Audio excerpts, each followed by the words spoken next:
So welcome. Today we are going to discuss about the regulation of gene expression. So regulation of gene expression.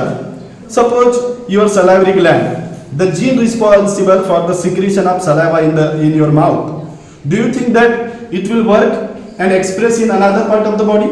मतलब कहना ये है कि जो saliva secretion के लिए जीन है जो एक्सप्रेस माउथ में करता है और सलाइवा सिक्रेट करता है, क्या आपको लगता है कि वो कहीं दूसरे एरिया में जाके अपने आप को एक्सप्रेस करेगा? नहीं। तो फिर उसको एक्सप्रेस करने के लिए कौन मदद करता है? तो क्लस्टर ऑफ जीन होते हैं और वो क्लस्टर ऑफ जीन को कहते हैं हम ओपेरॉन। और ये ओपेरॉन क्या करते हैं? एक्सप्रेस करने को मदद करते हैं प्रोटीन के फॉर्म में। तो आज हम रेगुलेशन ऑफ जीन एक्सप्रेशन को यहाँ पे लेंगे। So regulation of gene expression it has been given in your NCERT book. Regulation of gene expression. Regulation of gene expression. Dear students, the operon. What is operon? So operon is the cluster of gene. Operon is the cluster of gene having common promoter. What is operon? Operon is the cluster of gene. Write down here to write down this definition. What is operon? Operon is the cluster of gene with common promoter. Cluster of gene with common promoter.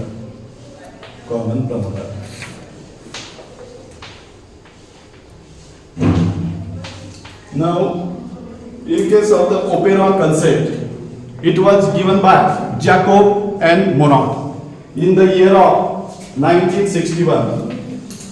1961 में Jacob and Monod they were given this concept of operon. So what is the main basic objective of this operon concept? To tell how the gene regulate their expression in different parts of the body. So in case of the prokaryotic operon, there is also eukaryotic expression. You can see the operon, tryptophan operon. This one is the lactose operon. And this lag operon we will discuss today. तो lag operon के बारे में Francis Jacob and Monod जो है उन्होंने इसके बारे में एक्सप्लेनेशन दिया था। उसके लिए हमें कुछ बातें बेसिक बातें हैं वो हमें पता करना चाहिए। साथ यहाँ पे आपको पार्ट करना पड़ेगा 3, 4, 5, 6, 7। क्यों? क्योंकि डीएनए का हर पार्ट, डीएनए का पूरा सेगमेंट अपने आप को एक्सप्रेस नहीं करेगा, कुछ पार्ट होते हैं जो एक्सप्रेस करते हैं। तो यहाँ पे हमें बेसिक क्या चाहिए? तो सबसे पहले प्रमोटर चाहिए, फिर दैट इज इनहिबिटर चाहिए, यह रेगुलेट करता है। और यहाँ पे ऑपरेटर, फिर स्ट्रक्चरल जीन, और यहाँ पे ये मतलब ये सभी स्ट्रक्चरल जीन हैं। और इस प्रकार से ओपेरॉन का स्ट्रक्चर। अब ओपेरॉन का स्ट्रक्चर मतलब क्या? डेफिनेशन देखिए हमारी, द क्लस्टर ऑफ जीन मतलब जीन का group, cluster having common promoter, that is the operon. Now in case of the bacteria prokaryote, that is Escherichia coli beta, Escherichia coli. Suppose in first condition lactose is absent. If in first condition lactose absent, how will it get energy? That is the question. Lactose नहीं है तो ये ऊर्जा कहां से प्राप्त करेगा? How will it get energy? Suppose इसको पोटैटो मिल गया, potato, and this bacteria will settle on potato and it will absorb the glucose directly. Remember, so इस समय if lactose is absent then definitely the operon is off और on? Off. उस समय operon आपका structural gene काम करना बंद करते हैं, मतलब उनको कोई जरूरी नहीं है, directly they can utilize the glucose present on the potato to get energy. Main उद्देश्य क्या है? एनर्जी प्राप्त करना। उसके बाद अब आता है समझो, if lactose is present, lactose is present, so then what will happen? अब समझो यह इस्चरसिया कोलाई बैक्टीरिया मिल्क में जाके बैठ गए और इनको चाहिए खाना, तो ये इस्चरसिया कोलाई यहाँ का लैक्टोज लेना चाहेंगे। अब इस्चरसिया कोलाई सेल के अंदर अब लैक्टोज ओपेरॉन कैसे ऑन होगा, तो ध्यान में रखिए। सबसे पहले प्यारे बच्चों, यहाँ का जो प्रमोटर है, यहाँ का जो प्रमोटर है, यहाँ पे आरएनए पॉलीमरेज अटैच हो जाएगा, आरएनए पॉलीमरेज। अब आरएनए पॉलीमरेज बाइंड होने से प्रमोटर से ट्रांसक्रिप्शन शुरू हो जाएगा, transcription will get on, so what will happen, बाकी के जीन क्या करेंगे, so this inhibitor will produce the mRNA and that mRNA will produce repressor protein, repressor protein, repressor protein। अब repressor protein, if repressor protein if it binds to the operator, remember if repressor protein it binds to the operator, then there will be operon will not get on, means no transcription will start and no translation will there। Why? Because जब repressor protein कहां से चिपक गया, operator से चिपक गया, जहां पे शुरुआत होने वाली थी काहे की प्रोटीन सिंथेसिस की, तो वह बंद हो जाएगा, ओपेरॉन गेट स्विच ऑफ। ये तो फर्स्ट कंडीशन हुई। अब समझो लैक्टोज अपसेट है, तो फर्स्ट कंडीशन कर सकते हैं, जब वो ग्लूकोज पे मतलब लेता है तब भी। अब दूसरे कंडीशन में क्या हो सकता है, अगर से लैक्टोज प्रेजेंट है तो क्या होगा, देखिए अब very important, RNA polymerase will bind to the promoter and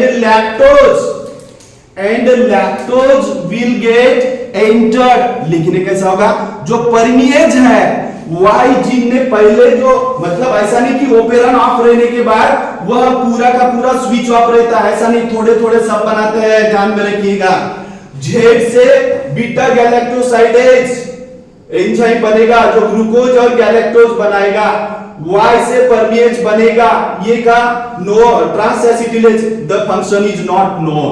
so dear students, ये जो थोड़ा बहुत वहां पे परमेज है वह सेल मेम्ब्रेन को ब्रेक करवाएगा, किसके, इस्चरसिया कोलाई के, और जो लैक्टोज उसको मिला है वह लैक्टोज उस सेल के अंदर जाएगा। परमेज का काम है to break the cell membrane and the lactose will get entered here।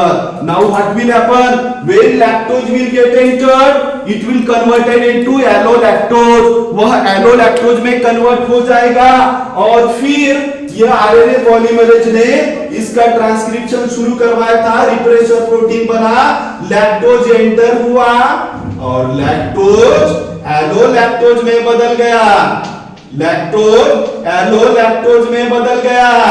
तो यह रिप्रेसर प्रोटीन क्या होगा, repressor protein will get bind to the allolactose. In that condition operator is free and it is now ready to perform the regulatory genes, to perform the or to regulate the expression of the structural gene। So in that condition what will happen, operator से RNA polymerase bind होके transcription शुरू हो जाएगा और फिर ध्यान में रखिए यहां से जो बनेगा, जेड से कौन सा ये RNA बनेगा और फिर जेड से एंजाइम निकलेगा बीटा गैलेक्टोसाइडेज, बीटा गैलेक्टोसाइडेज, और वाई से परमिएज, वाई से परमिएज, और ये से ट्रांस एसिटिलेज, ये से ट्रांस एसिटिलेज, ध्यान में रखिएगा। अब ये तो बन गए, अभी ज्यादा है, amount is good now sufficient, so what will happen, ये परमेज और ज्यादा रूप में सक्रिय हो जाएगा और ज्यादा से ज्यादा मेम्ब्रेन की परमिएबिलिटी को बढ़ाएगा और फिर ये जो लैक्टोज है उसका एंट्री होते रहेगा सेल के अंदर और लैक्टोज का ब्रेक डाउन बीटा गैलेक्टोसाइडेज करेगा और ग्लूकोज और गैलेक्टोज बनते रहेगा और ग्लूकोज से उसको ऊर्जा मिलती रहेगी। तो यह इस प्रकार आपका लैक्टोज एब्सेंट रहता है या लैक्टोज प्रेजेंट रहता है तो इस प्रकार कार्य होता है और लैक्टोज एब्सेंट है तब भी वो थोड़ा थोड़ा प्रोड्यूस करते रहता है लेकिन नॉट कंप्लीटली।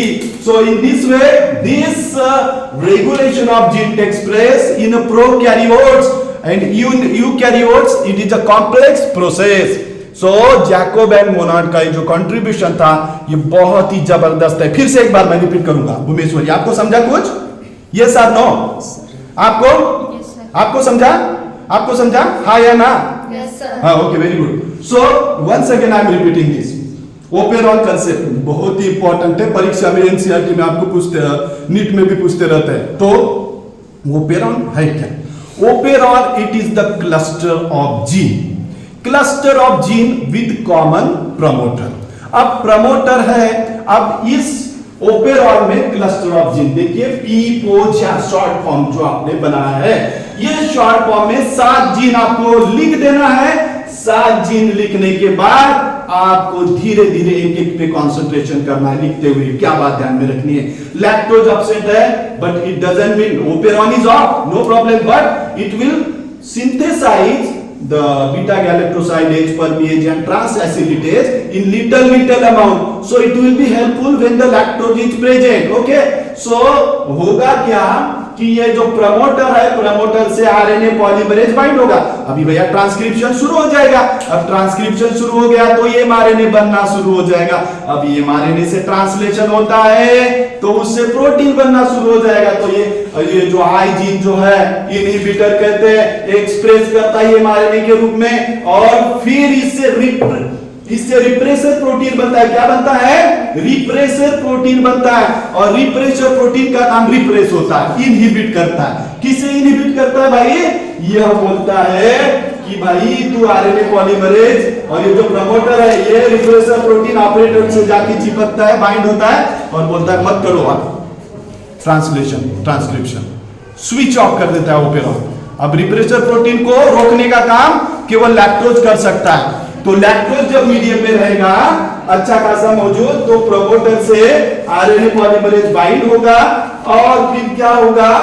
ये जो इनहिबिटर प्रोटीन है ये एक्सप्रेस करेगा एमआरएनए और इससे एमआरएनए से इनहिबिटर प्रोटीन बनेगा, रिप्रेसर प्रोटीन बनेगा और रिप्रेसर प्रोटीन बाइंड होगा इस लैक्टोज के द्वारा बनाया गया एलोलैक्टोज से, बाइंड हो गया और बाइंड होने के बाद ऑपरेटर फ्री ऑपरेट करने के लिए और फिर यह ऑपरेटर बोलेगा चलो आरएनए पॉलीमरेज आ जाओ, अपना प्रोटीन सिंथेसिस शुरू करते हैं और फिर ZYA अपना काम शुरू कर देते हैं स्ट्रक्चरल जीन और स्ट्रक्चरल जीन से आपके 3 एंजाइम एक्सप्रेस हो जाएंगे, बनेंगे और वह Z से बनेगा बीटा गैलेक्टोसाइडेज जिसे बनते हैं 2 तरह के क्या वो एंजाइम्स जो बनाता है बीटा गैलेक्टोसाइडेज। 2 कंपाउंड बनते हैं, एक है ग्लूकोज और दूसरा है गैलेक्टोज। ग्लूकोज का उपयोग करेगा वो एब्सॉर्ब करके इस्चरसिया कोलाई और फिर परमेज भी सक्रिय हो चुका है तो permease will work in more efficient way and it will allow more lactose to come inside the cell and more lactose will be enter inside the cell. So in this way in both the conditions you can discuss or you can write down or you can understand about the lactose operon, that is lac operon. Thank you very much.